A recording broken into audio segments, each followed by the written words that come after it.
वजह से हुआ? इस पेड़ के मारे हुए हम तो। हाँ जी।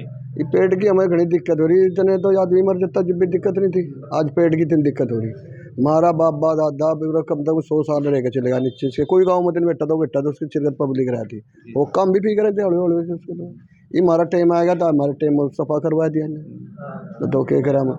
अच्छा आज इस गाँव के इतनी दिक्कत हो रही, सारे गाँव में कोई मेरे मेरे तो नहीं बोलियो, बहुत दिक्कत हो रही, आदमी मरे नहीं मानता नहीं, आज तो पेट की हो रही।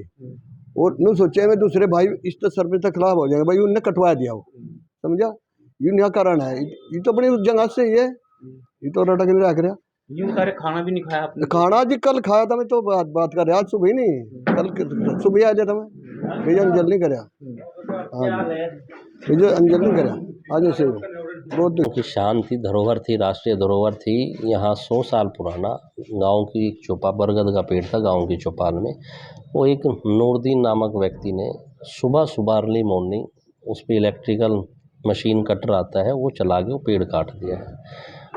ग्राम पंचायत के लोगों ने उसे रोकने की कोशिश करी है, लेकिन एक किसके इशारे पे उसने ये काम करा है, जो ये लड़ाई करवाना चाहते हैं यहाँ गांव में। जिस तरह से उसने ये काम करा है वो बताएगा वो तो, क्योंकि मौके पे तो वही था, किसके कहने पे वो पेड़ काटा गया, वो पेड़ नहीं कटा है बेसिकली, वो आत्मा को चीर गया। वो आस्था का भी था, वो गांव में ऑक्सीजन देने का भी काम करता था, वो गांव की शान और शौकत थी, यादें जुड़ी और यादें जुड़ी थी। हम खेलते थे वहाँ पे, और पूरा गांव गुहान के लोगों को, क्योंकि यहाँ पूरे गांवों में एक ही पेड़ था बरगद का, तो यहाँ जैसे कोई लोग कुछ हो उस टाइम आयुर्वेद का इलाज होता था बरगद के पेड़ के, कि वहाँ छाँव में बिठा दो, ये बच्चा ठीक हो जाएगा, ओपरे नहीं आएंगे, तो उस तरह की चीज़ें थी। उसने जिस तरह से उसको पूरी तरह के ऊपर के जो उसके डाने काटने का काम करा है, और वो नुकसान भी नहीं दे रहा था किसी को, वो सिर्फ छाँव देने का काम कर रहा था, उस तरह से जो काम करा है उसने नूरदीन ने। तो मैं तो आपके चैनल के माध्यम से एक ही कहता हूँ कि मैंने माननीय सीएम साहब को भी लिखा है, माननीय पर्यावरण मंत्री को भी लिखा है, डीएफओ पानीपत को भी लिखा है, और एसएचओ साहब को भी कंप्लेन दे दी है, मौके पे पुलिस भी आ गई है। मैं तो आपके चैनल के माध्यम से कहना चाहता हूँ कि ऐसे आदमियों के विरुद्ध जो गाँव का माहौल बिगाड़ना चाहते हैं, जो गाँव की स्थिति को ख़राब करना चाहते हैं, ये जितने भी इस तरह के कांग्रेस के ये लोग हैं, इसे काट दिए कि जिस तरह से इस आदमी ने नूरदीन ने काटने का काम करा है, उसकी मानसिकता क्या थी। चाहे तो ये पता चले भाई वो इलाज चल रहा है जी, ठीक नहीं था वो तो काम करता है एक लकड़ी काटने का। और अब से बहुत कई साल पहले भी एक पेड़ का, उसी पेड़ का उसने एक डाना और काटा था, ये भी देखा होगा आपने, और एक अब काट दिया उसने।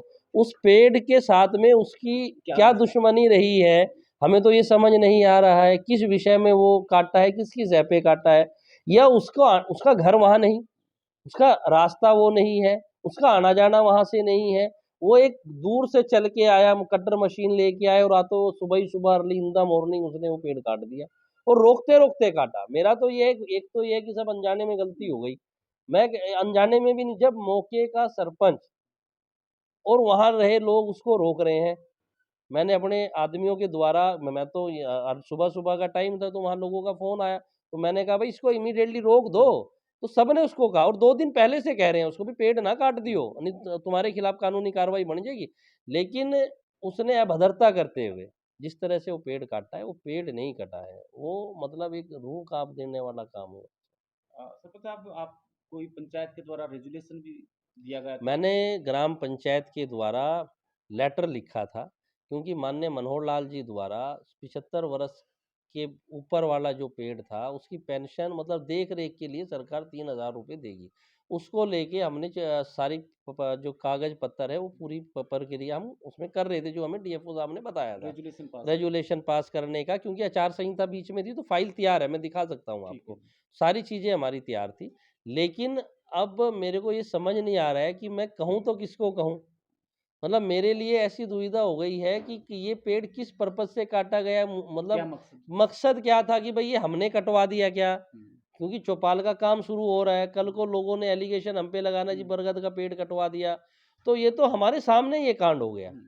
तो मैं आपके चैनल के माध्यम से यही अनुरोध करूंगा कि इस नूरदीन जैसे व्यक्ति के खिलाफ सख्त से सख्त जो कानूनी कार्रवाई बनती है वो की जाए, और गांव समाज में जो रोष पैदा हो रखा है उसको ठंडा करने का काम हमारा प्रशासन करे। जब तक इसको सज़ा नहीं मिलेगी हम चैन से नहीं बैठेंगे। चाहे मेरे को इसके लिए अभी विधानसभा शुरू होने वाली है, मैं माननीय मुख्यमंत्री जी से भी जाके रिक्वेस्ट करूंगा, वहाँ जो सीनियर अधिकारी हैं पर्यावरण विभाग के, उनको भी मैं चिट्ठी दूंगा। मैं पीछे हटने वाला नहीं हूँ जब तक ये आदमी जेल नहीं जाएगा।